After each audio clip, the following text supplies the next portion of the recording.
Hello ಕರ್ನಾಟಕದ ಜನತೆ, welcome back to update Kannada 360 channel.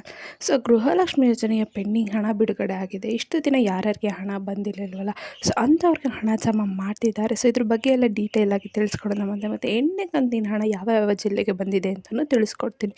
So ಬನ್ನಿ, ವಿಡಿಯೋನ ಸ್ಟಾರ್ಟ್ ಮಾಡೋಕ್ಕಿಂತ ಮುಂಚೆ ನೀವೇನಾದರೂ ನಮ್ಮ ಚಾನಲ್ಗೆ ಸಬ್ಸ್ಕ್ರೈಬ್ ಮಾಡ್ಕೊಂಡಿಲ್ಲ ಅಂದರೆ ದಯವಿಟ್ಟು ಚಾನಲ್ಗೆ ಸಬ್ಸ್ಕ್ರೈಬ್ನ ಮಾಡ್ಕೊಳ್ಳಿ.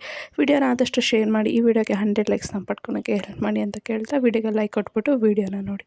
ಸೊ ಇದೀಗ ಇಲ್ಲಿವರೆಗೂ ಯಾರ ಖಾತೆಗೆ ಹಣ ಜಮಾ ಆಗಿರಲಿಲ್ವಲ್ಲ ಅಂಥವ್ರಿಗೆ ಹಣನ ಒದಗಿಸಿ ಕೊಡ್ತಿದ್ದಾರೆ ಸರ್ಕಾರ. ಸೊ ಏನು ಯುಗಾದಿ ಹಬ್ಬಕ್ಕೆ ಸರ್ಕಾರ ಒಂದು ಗುಡ್ ನ್ಯೂಸ್ನ ನೀಡಿದೆ ಎಲ್ಲ ಮಹಿಳೆಯರಿಗೂ ಕೂಡ.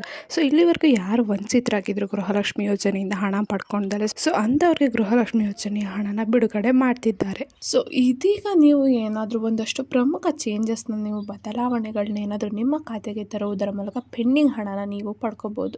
ಸೊ ಇದಕ್ಕೆ ಸಾಕ್ಷಿಯಾಗ್ಬಿಟ್ಟು ಏನು ಪ್ರೂಫ್ ಅಂದರೆ, ಹುಬ್ಬಳ್ಳಿಯ ಒಬ್ಬಳು ಮಹಿಳೆ ತಮ್ಮ ಖಾತೆಯಲ್ಲಿದ್ದ ಸಮಸ್ಯೆನ ಪರಿಹರಿಸ್ಕೊಂಡ್ಮೇಲೆ ಒಂದೇ ತಿಂಗಳಲ್ಲಿ 3 ಕಂತಿನ ಹಣನ ಪಡ್ಕೊಂಡಿದ್ದಾರೆ. ಸೊ 3 ಕಂತಿನ ಹಣ 2 ದಿನದಲ್ಲಿ ಅವರಿಗೆ ಜಮಾ ಆಗಿದೆ. ಸೊ ಹಾಗೆ ನಿಮ್ಮ ಖಾತೆಗೂ ಪೆಂಡಿಂಗ್ ಇರುವ ಹಣ ಬರಬೇಕು ಅಂದರೆ ತಕ್ಷಣವೇ ನೀವು ಚೇಂಜಸ್ನ ಮಾಡ್ಕೋಬೇಕು.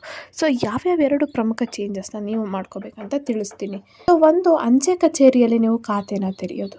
ಸೊ ಮೊದಲನೇದಾಗಿ ನಿಮ್ಮ ಬ್ಯಾಂಕ್ನಲ್ಲಿರುವ ಖಾತೆ ಬಹಳ ಹಳೆಯದಾಗಿದ್ದು ಅದು ಇನ್ನೂ ಆ್ಯಕ್ಟಿವ್ ಇಲ್ಲದೆ ಇರ್ಬೋದು. ಇಂತಹ ಸಂದರ್ಭದಲ್ಲಿ ನೀವೇನಾದರೂ ಹತ್ತಿರದ ಪೋಸ್ಟ್ ಆಫೀಸಲ್ಲಿ ನೀವು ಒಂದು ಹೊಸ ಖಾತೆಯನ್ನು ಓಪನ್ ಮಾಡೋದ್ರಿಂದ ನಿಮಗೆ ನೇರವಾಗಿ ಪೋಸ್ಟ್ ಆಫೀಸ್ ಖಾತೆಗೆ ಹಣ ಜಮಾ ಆಗುತ್ತೆ.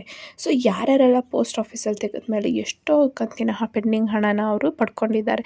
ಸೊ ಅದಕ್ಕೆ ನೀವು ಹಳೆಯ ಖಾತೆ ಏನಾದರೂ ಆ್ಯಕ್ಟಿವ್ ಇಲ್ಲ, ಸಮಸ್ಯೆ ಇದೆ ಅಂದರೆ ನೀವು ಪೋಸ್ಟ್ ಆಫೀಸಲ್ಲಿ ಖಾತೆನ ತೆಗೆಯೋದು ಒಳ್ಳೆ ಕೆಲಸ. ಮತ್ತು ಆಧಾರ್ ಕಾರ್ಡ್ ಅಪ್ಡೇಟ್ ಮಾಡಿಸೋದು. ನೀವು ಬಳಸುತ್ತಿರುವ ಆಧಾರ್ ಕಾರ್ಡ್ ಏನಾದರೂ 10 ವರ್ಷಕ್ಕಿಂತ ಹಳೆಯ ಆಧಾರ್ ಕಾರ್ಡ್ ಆಗಿದ್ದರೆ ನೀವು ನಿಮ್ಮ ರೇಷನ್ ಕಾರ್ಡ್ ಲಿಂಕ್ ಅಥವಾ ಬ್ಯಾಂಕ್ ಖಾತೆಗೆ ಮಾಡಿಸಲು ಸಾಧ್ಯ ಆಗೋದಿಲ್ಲ. ಸೊ ಹೀಗಾಗಿ ಉಳಿದ ಅಪ್ಡೇಟ್ ಮಾಡಿಸೋದಕ್ಕಾಗಿ ನೀವು ಫಸ್ಟ್ ನಿಮ್ಮ ಆಧಾರ್ ಕಾರ್ಡ್ ಅಪ್ಡೇಟ್ನ ಮಾಡಿಸ್ಕೋಬೇಕು. ಸೊ ಜೂನ್ 14, 2024 ಉಚಿತ ಆಧಾರ್ ಕಾರ್ಡ್ ಅಪ್ಡೇಟ್ನ ಮಾಡಿಕೊಡ್ತಾ ಇದ್ದಾರೆ. ಸೊ ಅದು ಎಲ್ಲಿ ಆಧಾರ್ ಕೇಂದ್ರಗಳಲ್ಲಿ ಮಾಡಿಕೊಡ್ತಾ ಇದ್ದಾರೆ, ಉಚಿತವಾಗಿ ಮಾಡಿಕೊಡ್ತಿದ್ದಾರೆ. ಸೊ ಅದಕ್ಕೆ ಯಾರ್ಯಾರೆಲ್ಲ 10 ವರ್ಷ ಹಳೆ ಆಧಾರ್ ಕಾರ್ಡ್ ಬಳಸ್ತಿರ್ತೀರ ಆ ಆಧಾರ್ ಕಾರ್ಡನ್ನ ನೀವು ಫಸ್ಟು ಅಪ್ಡೇಟ್ನ ಮಾಡಿಸ್ಕೋಬೇಕು. ಆಮೇಲೆ ಅಷ್ಟೇ ನೀವು Aadhaar card, ration card, bank ಖಾತೆಗೆಲ್ಲ ಅದನ್ನು ಲಿಂಕ್ ಮಾಡಿಸ್ಕೋಬೇಕು. ಸೊ ಇಲ್ಲ ಅಂದರೆ 10 ವರ್ಷ ಹಳೆ ಆಧಾರ್ ಕಾರ್ಡ್ ಅಪ್ಡೇಟ್ ಮಾಡಿಸಿದರೆ ನಿಮಗೆ ಯಾವ ಸರ್ಕಾರದ ಯೋಜನೆಯ ಪ್ರಯೋಜನನ ಪಡ್ಕೊಳಕ್ಕೆ ಆಗಲ್ಲ. 8ನೇ ಕಂತಿನ ಹಣ ಜಮಾ ಆಗಿದೆ. ಸೊ ಯಾರ್ಯಾರಿಗೆಲ್ಲ ಬಂದಿದೆ ಅವರ ಖಾತೆನ ಚೆಕ್ ಮಾಡ್ಕೋಬೋದು. ಸೊ ರಾಜ್ಯ ಸರ್ಕಾರ ಈಗಾಗಲೇ 8ನೇ ಕಂತಿನ ಹಣನ ಬಿಡುಗಡೆ ಮಾಡಿದೆ. ಸಾಕಷ್ಟು ಮಹಿಳೆಯರ ಖಾತೆಗೆ ಈಗ ಆಲ್ರೆಡಿ 16,000 ರೂಪಾಯಿ ಬಂದು ಜಮಾ ಆಗಿದೆ. ಸೊ ಈಗ ಆಲ್ರೆಡಿ 8ನೇ ಕಂತಿನ ಹಣನ ಯಾವ್ಯಾವ ಜಿಲ್ಲೆಗೆ ಬಂದಿದೆ ಅಂತ ಕೊನೆ ವಿಡಿಯೋದಲ್ಲಿ ತಿಳಿಸಿದ್ದೆ. ಸೊ ಅದೇ ಜಿಲ್ಲೆಗಳಿಗೂ ಕೂಡ ಪೆಂಡಿಂಗ್ ಹಣನೂ ಕೂಡ ಸರ್ಕಾರದವರು ರಿಲೀಸ್ ಮಾಡ್ತಿದ್ದಾರೆ. ಬರೋಬ್ಬರಿ 28 ಜಿಲ್ಲೆಗಳಿಗೆ ಸರ್ಕಾರದವರು ಹಣನ ರಿಲೀಸ್ ಮಾಡ್ತಿದ್ದಾರೆ.